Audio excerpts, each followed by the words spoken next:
نبي علیه الصلاة والسلام صحابه ورته وایي الا اخبرکم باهل النار، زه تاسو ته جهنمیان نه در وښیم؟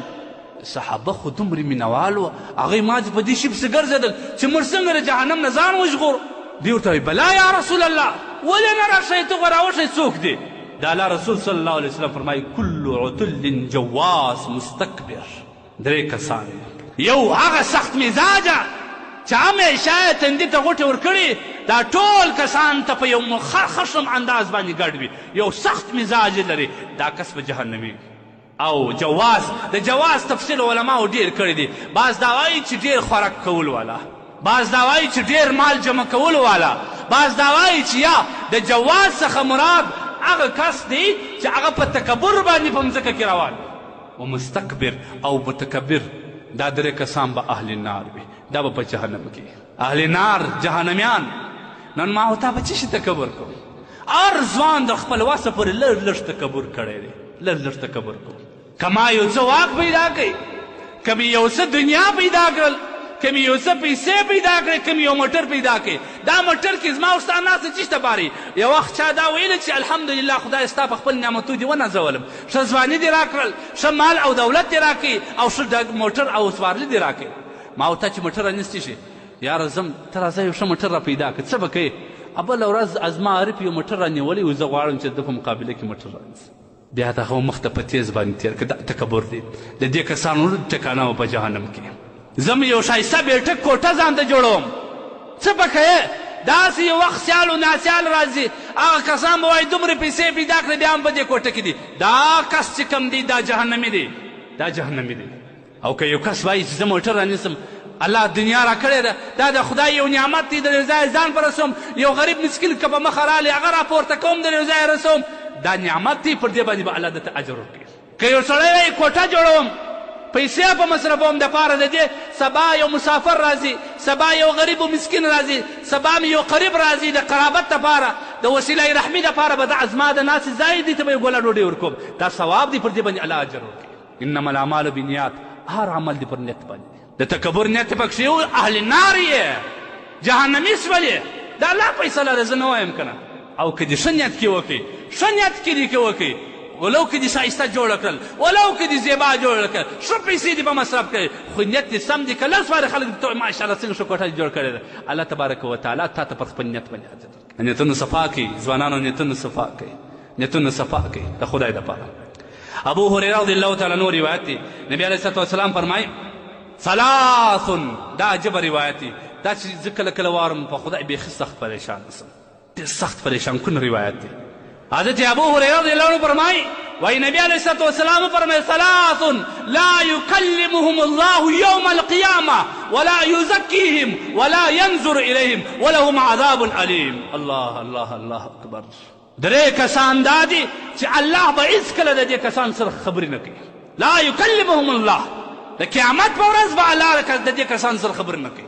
او څه وایي ولا یزکیهم، نه به د دې رهنمایي کوي د خیر و طرف ته الله پاک، ولا ینظر الیهم، نه به خدای دې کسانو ته د رحمت په نظر ګوري. ولهم عذاب علیم، د دې درو کسان لپاره خطرناک عذاب دی، خطرناک عذاب. کم بدبخته دي؟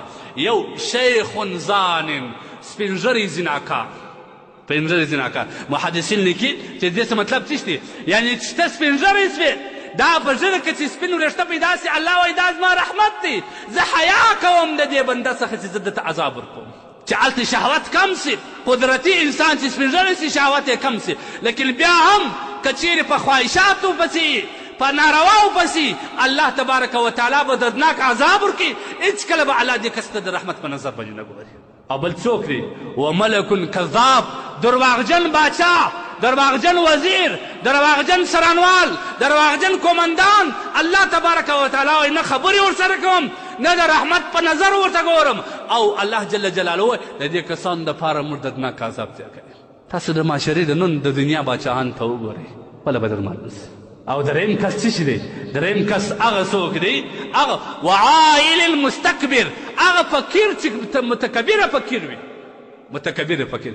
موږ ته یې په پښتو کې مشتل دی، یو فکر کوي څه شي دی، داسې یو متل شته. هغه د محدثین دې څه وایي؟ هغه متکبره فقیر چې اولادو ته هېڅ نه وي په کور کې، هېڅ هم نه نه خپله ځي خواري کاږي نه د خدای نه غواړي نه خپله خواري کاږي نه د خدای نه غواړي دغه کس هم الله تبارک وتعالی وایي زه نه د رحمت په نظر ورته ګورم او نه به الله تبارک وتعالی وایي هېڅکله به الله تبارک وتعالی وایي زه ده ته جنت نه ورکم او د ده دپاره به عذاب علیم درناک عذاب. اخري یو روایت دی دا یو ډېر درازه موضوع ده خو زه غواړم چې دا موضوع موږ تاسو په عمل کړو په څه شي باندې تکبر کوو. تاسو خالي مولانا اشرف علي تنویر رحمه الله حکیم الامت دی د ټول امت غټ علم تېر سوی دی ډېر غټ مصنف تېر سوی دی. دا وایي د شپې به پر 3 بجې راکښېنستی دا د مسجد و د مدرسې تشنافونه بې صفا کول کالي به بدل کړل تشنافونه به صفا کړل برته به ولمېدې بیا به په تهجد باندې ودرېدې. زموږ د اکابرین تواضع دا کوم دی وایي که چا څه تکبر کړي خالي دا وایي چې زما په نفس کې څه شی دی که دا د باندې راوځي بیا به خلک ما مجلس ته پرېږدي که نه زما په مثانه کې څه شی دی که دا د باندې راوځي زما کالي په ککڼ سي بیا به خلک ما مجلس ته پرېږدي. زه تکبر په څه شي وکړم که نه زه تکبر په څه شي باندې وکړم نن ما ورته ټول یېر دی خپل په نفس کې دننه ګندګي مو یېره د تکبر کوه بل مسلمان ته په انسان په نظر باندې نه ګوره. د الله رسول صلی الله علیه وسلم فرمایي حضرت عبدالله بن عمر رضی الله تعالی عنه او عبدالله بن عمر رضی الله عنه دا دواړه یو ځای روان وو پر یو ځای سره ودرېدل. عبدالله بن عمر رضی الله تعالی عنه یو حدیث ورته ویلی وایي کله چې عبدالله بن عمر روان سو عبدالله بن عمر رضی الله عنه وژړل یو کس ورباندې رالی ورته ویل ما یبکیک یا ابا عبدالرحمن ای د عبدالرحمن پلاره ته څه شي ژړې ولې ژاړې څه شي دی څه پېښه ده.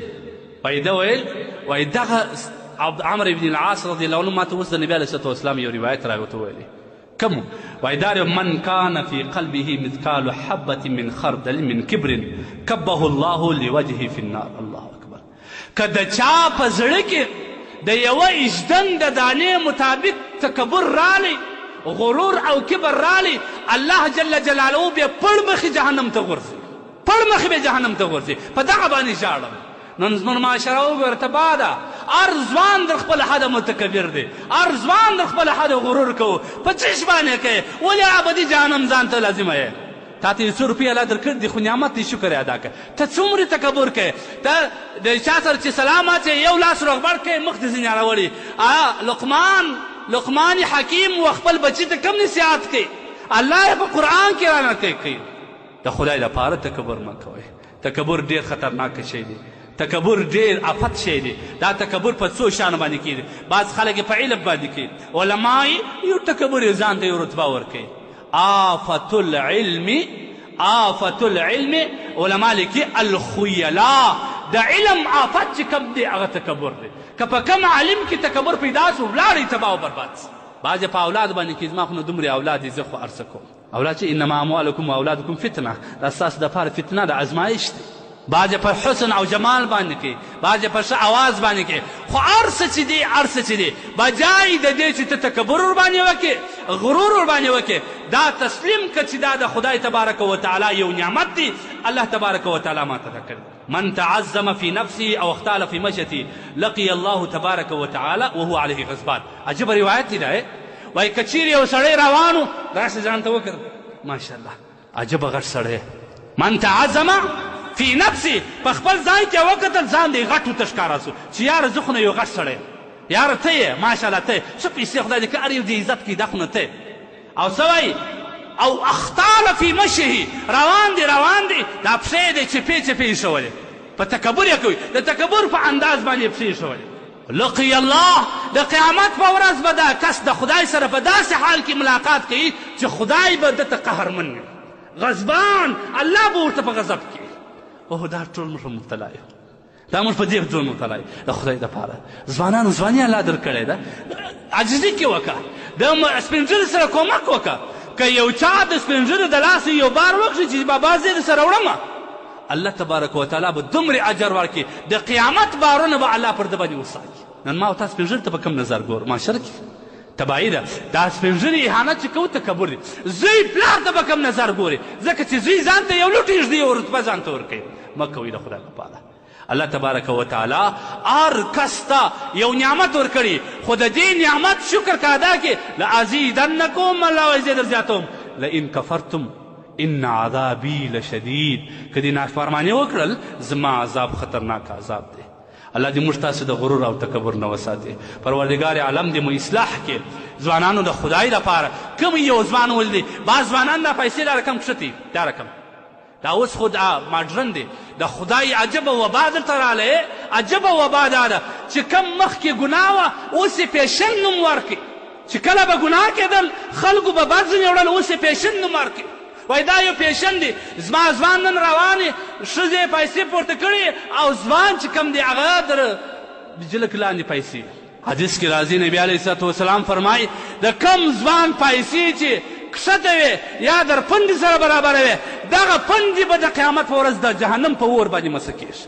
په څه شي باندې کوې چاته شو کوې څه شی کوې ستا نبي څومره ښایسته سنت دی. نبي علیه صلات وسلام وایي د دغه ځای پورې سنت دي پیسې د دغه پنډۍ پورې نیمه دا رقم راپورته کړه. په دې کې دې ښایست دی که نه په دې کې دې خوشبصورتي ده که چیرې ښایست نه وای ستا رسول والله که کړی وای که نه. او دا واورئ نن سبا چې کوم تحقیقران دي یا ساینسدانان دي هغو تحقیق کړی دي که چیرې د چا دغه پنډۍ پټې وي دا د کینسر په مرض مبتلا کېږي. د الله رسول صلی الله علیه وسلم هر سنت د حکمت نه ډک دی هر سنت د حکمت نه ډک دی ځکه چې دا وایي هوا غواړي دا لمر غواړي او دا که ګرد عمر پټ دا په خطرناکو مرضو باندې دا سړی مبتلا دی. زموږ اسلام کې ډېر خوند دی. نن زموږ ځوانان د اغیارو سره متاثره دي د خدای روی دي د اغیارو سره متاثره دي. که شکل وي په هغه صورت که جامې جوړي پیټ جامې جوړي په دا رقم. تاسو د الله د رسول صلی الله علیه وسلم جامې وګورئ څه رقم. علامه هندیه لیکي صاحب د هندیې وایي هغه جامه اغوندي چې ستاسو په معاشره کې علما اغوندي ربانیین علما لستوڼي پراخ. ابو هریره رضی الله عنه په خپل لستوڼي کې ځان سره پښې ګرځول ځکه چې دته ابو هریره وایي هریره پښې ته وایي کېږي وایي ده ځان سره پښې ګرځول په دا لستوڼي کې به ساتلي دومره لستوڼي پیسې به دغه رقم پیسې دا رقم اوږدې پیسې غټ پرتوګ جوړ کړي او بیا پیسې در دغه لاندې کې در پندو لاندې کې روان وي. دا ټول د جهنم د داخلېدو یو ذریعه ده. ځوانانو الله دې موږ تاسو ته هدایت وکړي.